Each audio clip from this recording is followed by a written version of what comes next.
विद्यार्थियों, एकाधिकार के अंतर्गत अल्पकाल में एवं दीर्घकाल में कीमत व उत्पत्ति निर्धारण एवं प्रतिस्पर्धात्मक कीमत व एकाधिकारी कीमत में अंतर या कौन सी कीमत ऊंची हो सकती है अथवा नीची हो सकती है का अध्ययन हम पूर्व के वीडियो में कर चुके हैं। आज हम एकाधिकार के अंतर्गत कुछ और चीज़ें लेंगे, जैसे एकाधिकार में पूर्ति वक्र है ना। तो एकाधिकार में जो वस्तु की बाजार कीमत और पूर्ति की मात्रा होती है उनमें कोई निश्चित संबंध नहीं पाया जाता है, जैसा कि पूर्ण प्रतियोगिता की स्थिति में पाया जाता है।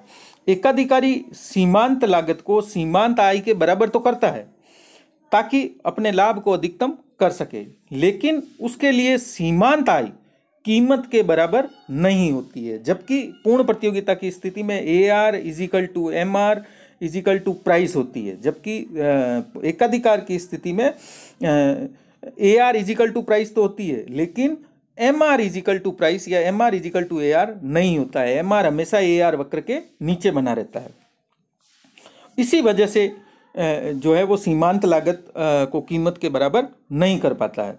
ऐसी दशा में मांग की विभिन्न परिस्थितियों के कारण एक ही उत्पत्ति की मात्रा पर विभिन्न कीमतें पाई जा सकती है।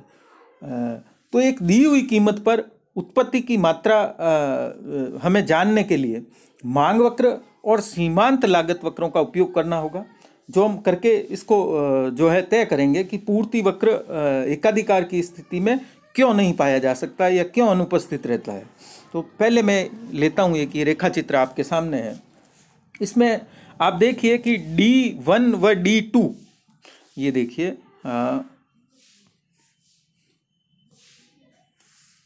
इसको इधर ले लेता हूँ मैं, D1 और D2 दो मांग वक्र हैं और इनके अनुसार ही दो सीमांत आय वक्र हैं। D1 का तो है MR1 ये वाला, और D2 का है ये MR2। ये दोनों ही सीमांत आय वक्र हैं। MC जो है ये सीमांत लागत वक्र है। जब मांग वक्र D1 होता है तो MR1 इजिकल टू MC इस बिंदु पर होती है।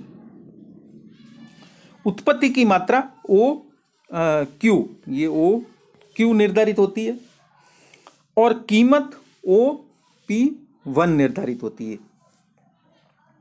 मांग वक्र D2 लें हम, अगर मांग वक्र D2 लें तो मांग वक्र D2 पर MR2, ये वाला जो रेड लाइन मैंने दिखा रखी है ये MR2 है, ताकि आपको ध्यान में रहे। MR2 बराबर MC होने पर उत्पत्ति पुनः उतनी, क्योंकि ये दोनों वापस फिर इसी बिंदु पर संतुलन स्थापित होता है, तो उत्पत्ति की मात्रा OQ ही निर्धारित होती है।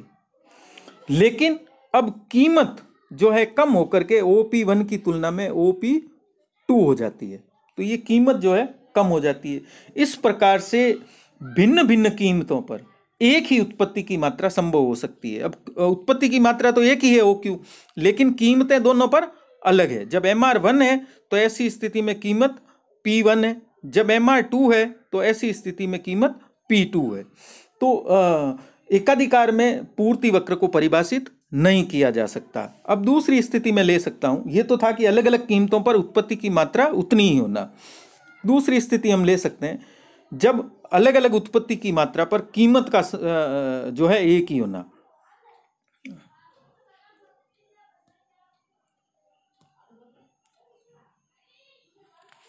इसको मैं ऊपर ले लेता हूं। अब इस चित्र को आप देखिए, इसमें एक ही कीमत पर उत्पत्ति की दो अलग अलग मात्राएं जो है दर्शा रही है। मांग जब है वो D3 होने पर, अगर जब मैं मांग मानूं कि मांग है 2, इसमें D3 और D4 दो ले रखी है हमने, तो ये जो है ये D3 है। तो जब मैं D3 लेता हूं तो ऐसी स्थिति में इसके लिए जो MR वक्र है वो है MR3। तो MR3 बराबर MC, ये दोनों एक दूसरे को इस बिंदु पर काटते हैं, है ना। इससे जो है उत्पत्ति की मात्रा OQ निर्धारित होती है तथा कीमत वो इसको किस कीमत को मैं नाम दे देता हूं P3, क्योंकि यहां से जो उत्पत्ति की ये मात्रा है तो कीमत OP3 निर्धारित हो जाती है। अब मैं मांग वक्र यदि D4 लेता हूं तो D4 हो जाने पर MR4, ये जो MR 4 है, यानी ये जो ब्लू लाइन है एम आर वक्र की ये है। ये अब संतुलन की वही शर्त है एम आर बराबर एम सी, तो M R 4 is equal to M C जो है वो इस बिंदु पर समान होते हैं, क्योंकि एम सी वक्र इसको यहाँ पर काटता है। इससे अब उत्पत्ति की मात्रा निर्धारित होती है OQ2, है ना, लेकिन कीमत जो है वही OP3 निर्धारित होती है। तो इस प्रकार से हम देखते हैं कि एक ही कीमत OP3 पर उत्पत्ति की अलग अलग मात्राएं हो सकती है। जब मांग वक्र D3 और MR3 का प्रयोग करते हैं तो OQ1 होती है, जब मांग वक्र D4 और MR4 का उपयोग करते हैं तो OQ2 हो जाती है। तो इस प्रकार से एक ही कीमत पर अलग अलग पूर्ति की मात्राएं भी पाई जा सकती है। तो इससे ये स्पष्ट होता है कि एकाधिकार में पूर्ति वक्र को हम परिभाषित नहीं कर सकते। ये जो दोनों रेखा चित्र हैं इनको जो हमने दर्शाया है उसका जो उद्देश्य है वो ये है कि एकाधिकार में बाजार कीमत व पूर्ति की मात्रा में कोई सुनिश्चित संबंध नहीं पाया जाता है। एक ही उत्पत्ति पर दो कीमतें अथवा एक ही कीमत पर दो उत्पत्ति की मात्राएं संभव हो सकती है। पूर्ण प्रतिस्पर्धा में तो एक फर्म की सीमांत लागत का जो अंश औसत परिवर्तनशील लागत से ऊपर रहता है वो फर्म का पूर्ति वक्र बन जाता है, और बाजार में कई फर्मों के पूर्ति वक्रों को जोड़ करके और हम उद्योग का पूर्ति वक्र बना लेते हैं। लेकिन उसी प्रकार की विशेष स्थिति एकाधिकार में नहीं पाई जाती है। एकाधिकार में एक कीमत पर उत्पत्ति की दो मात्राएं और दो कीमत पर उत्पत्ति की एक मात्रा पाई जा सकती है, जिससे हम ये कह सकते हैं कि एकाधिकार में पूर्ति वक्र अनुपस्थित रहता है। तो इस प्रकार से हमें पूर्ति के लिए या पूर्ति वक्र के लिए एकाधिकार और पूर्ण प्रतियोगिता में अंतर देखने को मिलता है। नेक्स्ट मैं लेता हूं एकाधिकारी शक्ति, है ना। काल्वो वो वाघ दो अर्थशास्त्री हैं, उनके अनुसार एकाधिकारी शक्ति है उसको हम माप सकते हैं, है ना। उसको तीन तरह से हम माप सकते हैं अलग अलग तरीकों से। पहले तो उसने जो बताया है कि सीमांत लागत व कीमत के अंतर के द्वारा, देखिए सीमांत लागत और कीमत के अंतर के द्वारा फर्म की एकाधिकारी शक्ति का माप हम लगा सकते हैं। सीमांत लागत व कीमत का अंतर जितना अधिक होता है एकाधिकारी शक्ति भी उतनी ही अधिक होती है। इसको ध्यान रखना है कि सीमांत लागत और कीमत का अंतर जितना अधिक होगा एकाधिकार की शक्ति भी या एकाधिकारी की शक्ति भी उतनी ही ज़्यादा होगी। इसके संबंध में प्रोफेसर AP लर्नर ने एक सूत्र दिया है, उस सूत्र के द्वारा हम जो है इसको ज्ञात कर सकते हैं। जो AP लर्नर का सूत्र है वो है, उन्होंने एकाधिकारी शक्ति को U के द्वारा इजिकल टू P-C/P, ये एक लर्नर ने सूत्र दिया था। इस सूत्र के द्वारा एकाधिकारी शक्ति को मापा जा सकता है। यहाँ जो ये U है वो एकाधिकार के अंश को बताता है, P जो है वस्तु की कीमत को बताता है ना, प्राइस ऑफ गुड्स, और जो C है यहाँ पर C इजिकल टू है MC, सीमांत लागत को व्यक्त करता है। तो हम मांग की लोच के अध्याय में हम पढ़ चुके हैं कि AR MR और मांग की लोच में क्या संबंध होता है, ये हम स्पष्ट कर चुके हैं। तो वहाँ हमने देखा था कि MR इजिकल टू होता है P ब्रैकेट में 1-1/E। ये हमने जब संबंध देखा था मांग की लोच में तब ये संबंध हमारे पास आया था। तो अब हमें देखना है ये है कि जब हमारे पास MR is equal to P 1-1/E आ गया तो एकाधिकारी संतुलन की दशा में MC बराबर MR होता है, MC बराबर MR होता है। तो चूंकि यहाँ पर ये जो C है MC के रूप में लिया गया है तो इसकी जगह हम MR रख सकते हैं, है ना। तो इस प्रकार से हम कह सकते हैं कि MC MR की जगह हम कह सकते हैं MC is equal to P bracket में 1-1/E। ये जो मांग की लोच का संबंध था उसी के संदर्भ में बता रहा हूं। या हम इसको इस प्रकार से भी लिख सकते हैं P-P/E के रूप में लिख सकते हैं। अब जो सूत्र एक था जो लर्नर का सूत्र था, लर्नर का क्या था, U इजिकल टू P-C/P। तो अब चूंकि हमारे पास ये C बराबर आ गया P-P/E, तो अगर मैं यहाँ C की जगह पर P-P/E रख लूं तो अब क्या हो जाएगा मेरे पास, देखिए वापस से U इजिकल टू P की जगह तो P आ गया, अब C की जगह मैं रख रहा हूं -P + P/E ई अपॉन पी। अब आप लोग ये कहेंगे कि ये प्लस कैसे हो गया, क्योंकि ये बाहर माइनस है, तो ऐसी स्थिति में ये बदल करके, क्योंकि माइनस सी था तो अंदर वाला जो माइनस था वो माइनस माइनस प्लस हो जाएगा, ये स्थिति मेरे पास आ जाएगी। अब इस स्थिति को मैं और अगर करूं तो ये p प्लस और p माइनस का ये एक दूसरे से कट जाएगा, है ना, और मेरे पास बच जाएगा पी ई बटा पी। अब पी ई बटा पी को मैं इस प्रकार से लिख सकता हूं कि p बटा ई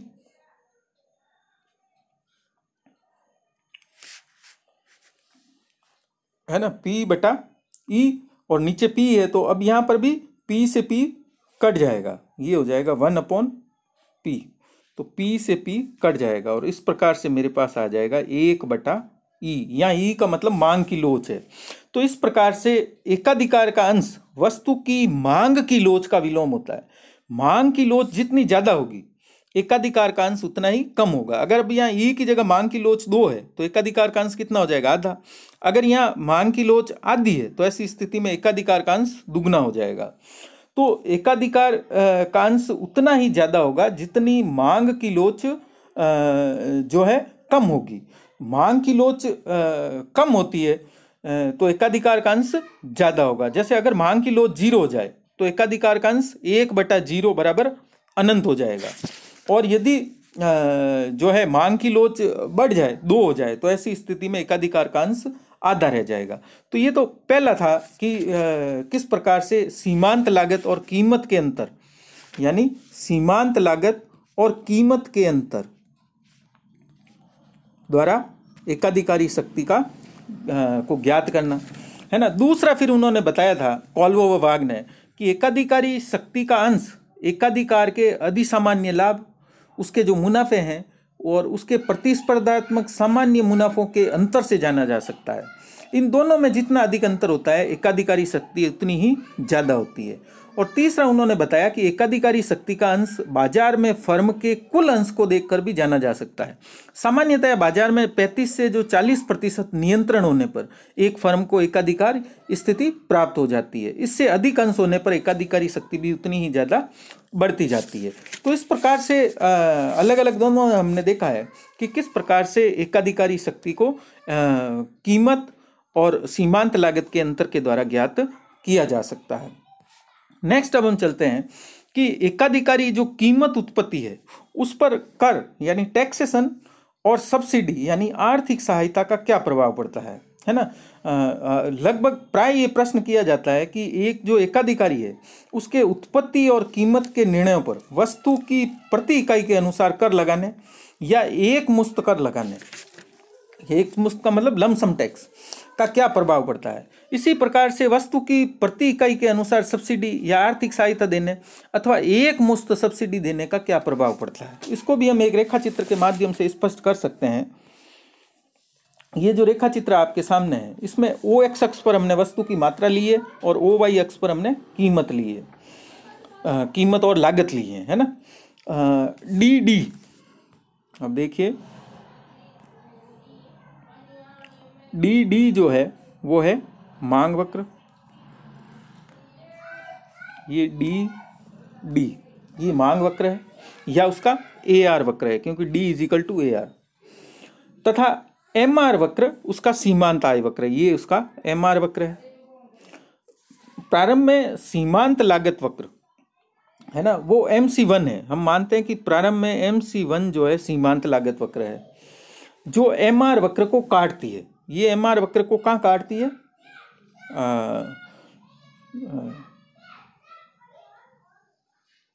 इस बिंदु पर, ठीक है। इससे अब कीमत क्या निर्धारित होती है, P1 Q1 और उत्पत्ति की मात्रा निर्धारित होती है OQ1। तो इस प्रकार से प्रारंभिक सीमांत लागत वक्र MC1 होने पर चूंकि दोनों एक दूसरे को यहाँ इस बिंदु पर काटते हैं तो इससे कीमत Q1 P1 और उत्पत्ति की मात्रा OQ1 निर्धारित हो जाती है। अब हम मान लें कि प्रति इकाई कर लग जाता है। अब प्रति इकाई कर यानी हरेक वस्तु की हरेक मात्रा पर कर लग जाता है जिससे सीमांत लागत वक्र बढ़ करके MC हो जाता है। जितनी मात्रा में टैक्स लगेगा उतना का उतना ये सीमांत लागत वक्र ऊपर की ओर खिसक जाएगा। इससे नया जो संतुलन है वो MC बराबर MR इस बिंदु पर होता है। अब जो है कीमत बढ़ करके PQ हो जाती है ना, और उत्पत्ति की मात्रा घट करके OQ ही रह जाती है। अब उत्पत्ति की मात्रा इतनी घट गई है। इस प्रकार से वस्तु की प्रति इकाई के अनुसार अगर हम कर लगाते हैं तो उससे कीमत बढ़ जाती है और उत्पत्ति की मात्रा घट जाती है। तो कीमत का बढ़ना भी मांग की लोच पर निर्भर करता है कि मांग वक्र कितना लोचशील है, उसके अनुसार ही कीमत बढ़ेगी। मांग वक्र जितना अधिक लोचदार होगा कीमत उतनी ही कम बढ़ेगी। तो इस रेखा चित्र में MC से प्रारंभ करके प्रति इकाई सब्सिडी का प्रभाव भी स्पष्ट किया जा सकता है। ये तो हमने कर का प्रभाव स्पष्ट किया है, अब हम सब्सिडी का प्रभाव भी इस पर स्पष्ट कर सकते हैं। वस्तु की प्रति इकाई के अनुसार सब्सिडी देने पर, है ना, नया सीमांत लागत वक्र MC1 हो सकता है। हम ये माने कि प्रारंभ में जो है सीमांत लागत वक्र MC था, इससे इस बिंदु पर संतुलन स्थापित होता है। तो मात्रा जो है वो OQ निर्धारित होती है और कीमत QP निर्धारित होती है। अब यदि सब्सिडी दी जाती है प्रति इकाई तो ऐसी स्थिति में नया सीमांत लागत वक्र MC1 बन जाता है। अब नया सीमांत लागत वक्र MC बन जाने के कारण नया संतुलन जो है वो इस बिंदु पर स्थापित होता है। इस बिंदु पर स्थापित होने से उत्पत्ति की मात्रा OQ1 हो जाती है और कीमत बढ़ करके P1Q1 हो जाती है, सॉरी, कीमत घट करके P1Q1 हो जाती है। तो इस प्रकार से प्रति इकाई सब्सिडी देने से एक तो कीमत घट गई और दूसरा उत्पत्ति की मात्रा भी बढ़ गई। तो सब्सिडी प्रति इकाई सब्सिडी देने पर कीमत घटती है और उत्पत्ति की मात्रा बढ़ती है, जबकि प्रति इकाई कर लगाने पर कीमत बढ़ती है और उत्पत्ति की मात्रा घटती है। तो एक मुश्त कर अथवा एक मुश्त सब्सिडी देने से लागत वक्र नहीं बदलते हैं। तो इसलिए कहते हैं कि प्रति इकाई जो है कर या प्रति इकाई सब्सिडी नहीं दे करके अगर हम लमसम टैक्स एक मुश्त कर या एक मुश्त सब्सिडी दे देंगे, भाई 1500 रुपये सब्सिडी देंगे या इस पर 1500 रुपये कर लगाया जाएगा, तो उससे लागत वक्र नहीं बदलेंगे, MC वक्र नहीं बदलते हैं, जिससे उत्पत्ति और कीमत पर कोई प्रभाव नहीं पड़ता है। जब MC से MC1 ही नहीं होगा तो कीमत वही रहेगी, उत्पत्ति की मात्रा वही रहेगी। तो एक मुश्त कर से एकाधिकारी लाभ कम हो जाते हैं क्योंकि कीमतें बढ़ जाती है तो उसके लाभ घट जाते हैं, और एक मुश्त सब्सिडी देने से एकाधिकारी लाभ बढ़ जाते हैं। तो जब हम एक मुश्त सब्सिडी देंगे तो ऐसी स्थिति में एकाधिकारी लाभ बढ़ जाएंगे क्योंकि उसका फायदा उपभोक्ताओं को कीमत कम होने के रूप में नहीं मिलेगा। तो यदि सरकार किसी एकाधिकारी को सब्सिडी देना चाहे तो उसे जनहित में प्रति इकाई सब्सिडी देनी चाहिए जिससे कीमतें घटे और उसका फायदा उपभोक्ताओं को हो, है ना। वह लक्ष्य जो है एक मुश्त सब्सिडी देने से प्राप्त नहीं किया जा सकता, क्योंकि एक मुश्त अगर हम सब्सिडी दे देंगे तो उसका एकाधिकारी का लाभ बढ़ जाएगा, वो कीमतों को नहीं घटाएगा।